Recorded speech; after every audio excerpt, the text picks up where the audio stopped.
আচ্ছা রাশেদ, তুমি এত কম বয়সে কেন প্রবাসে আসছিলা একটু বলবা ভাইয়া? আরে ভাই, সবাই এই কোশ্চেনটা করে, শুধু আপনি না। বিদেশে যখন আসছি ওই 6 বছর আগে আপনার অনেক মানুষ আমাকে দেখে বলছে যে এত কম বয়সে পড়ালেখা ছাড়া কেন দূর প্রবাসে আসছো? এই প্রবাসের মধ্যে শান্তি নাই, টাকা নাই, তোমার আব্বা যে কাজটা করছে তোমার লোকে ঠিক করে না, এত কম বয়সে তোমাকে পড়ালেখা না করে দূর প্রবাসে পাঠিয়ে দিছে, তুমি এখানে কাজ করতে পারবা? এখানে যেই গরম। অনেক রকম কথা বলছে অনেক মানুষ। সো ওই সময় কোনো কিছু বলার প্রয়োজন মনে করি না, চুপ করে বসে রয়েছি আর মানুষের কথা শুধু শুই না গেছি। সো ভাই, কেন এই দূরপ্রবাসে এত ছোট্ট বয়সে আসছি?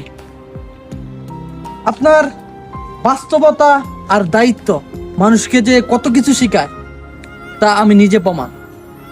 বাস্তবতা আর বাবার কষ্ট আমি খুব কাছ থেকে দেখছি। বাবা যে কত কষ্ট করছে আমাদের জন্য, দিনের পর দিন মেহনত করে গেছে। অ্যাকচুয়ালি আমার আব্বা সিএনজি ড্রাইভার, মানুষের ভাড়া গাড়ি চালাইতো।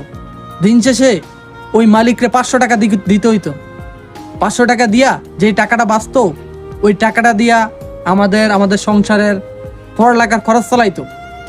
আমরা 5 ভাই বোন, সবাইকে সবার ইচ্ছা পূরণ করতো। সো একটা সময় যাওয়ার পর নিজে রিয়েলাইজ করলাম যে বাবা এত কষ্ট করতেছে, নিজে আর সইতে পারি না। আর বাবা কখনো মুখ খুলে বলে না যে পুত আমার জন্য কাজ কর, আমাকে একটু সহযোগিতা কর। এই যে বিদেশে আসা, আমি নিজে ডিসিশন নিয়ে বিদেশে আসছি, কারণ বাবার কষ্ট আর সহ্য হচ্ছিল না ওই সময়। শুধু 16 বছর বয়সে পাসপোর্টে 22 বছর দেয়া এই দূরপ্রবাসে আসছি বাবার কষ্ট চোখের দিকে তাকাইয়া। বাবা অনেক কষ্ট করছে, ছোট থেকে কষ্ট করে যাইতেছে, এখনো কষ্ট করতেছে। সো আজকে দূরপ্রবাসে 6 বছর হয়ে গেছে। আলহামদুলিল্লাহ, বাপ মার দোয়ায়, আপনাদের দোয়ায় আজকে একটা ভালো পজিশনে আছি। আল্লাহ ভালো রাখছে, বাবার মুখে একটু হাসি ফুটাইতে পারছি। সো এই ছোট্ট বয়সে প্রবাসে আসার কারণ হলো বাবার কষ্ট। আমরা মধ্যবিত্ত ঘরের সন্তান ভাই, আমাদেরকে পড়ালেখা করে কিছু করতে পারবো না। বড় বড় চাকরি, ওই সরকারের চাকরি করতে পারবো না, কারণ ঘুষ লাগে আপনার 12-13 লাখ। ওই 12-13 লাখ টাকা দিতেও পারবো না, চাকরি নিতে পারবো না। সো আমাদের জন্য বেস্ট এই প্রবাস। যত কম বয়সে আপনি কর্মজীবনে এসে পড়বেন, এত কম বয়সে আপনি মানুষ চিনতে পারবেন, বাস্তবতা চিনতে পারবেন, টাকা চিনতে পারবেন। সো তার জন্য এই দূরপ্রবাসে আসছি।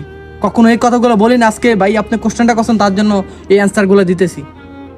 সো আজকে প্রবাসে এসে কষ্ট করতেছি, বাপ মার মুখে হাসি ফুটাইছি, আমার ফ্যামিলি ভালো আছে, আর কি চাই? আমার ফ্যামিলি আমার জন্য দুনিয়া, ফ্যামিলির জন্য বেঁচে আছি আজকাল। বাপ মা যদি খুশি থাকে আর কি লাগে ভাই? এই দুনিয়ার মধ্যে কি লাগে আর? বাপ মাই সব একটা সন্তানের জন্য, স্পেশালি আমার জন্য। বাপ মার দয়া আল্লাহ এই পজিশনে আজকে নিয়ে আসছে, 12 টাকা ইনকাম করতে পারতেছি। মানুষের কথায় যদি কান দেন, আপনার জীবনে কিছু করতে পারবেন না, কারণ কোনো মানুষ চায় না আপনার ভালো। হয়তোবা আমার কথাগুলো রুট লাগতে পারে, বাট একটা সময় যাওয়ার পর আপনি মিলাই নেন কথাগুলো বাস্তব কিনা, একটু ফিল করেন। শুধু কম বয়সে বিদেশে আসছি ফ্যামিলির রেসপন্সিবিলিটির জন্য,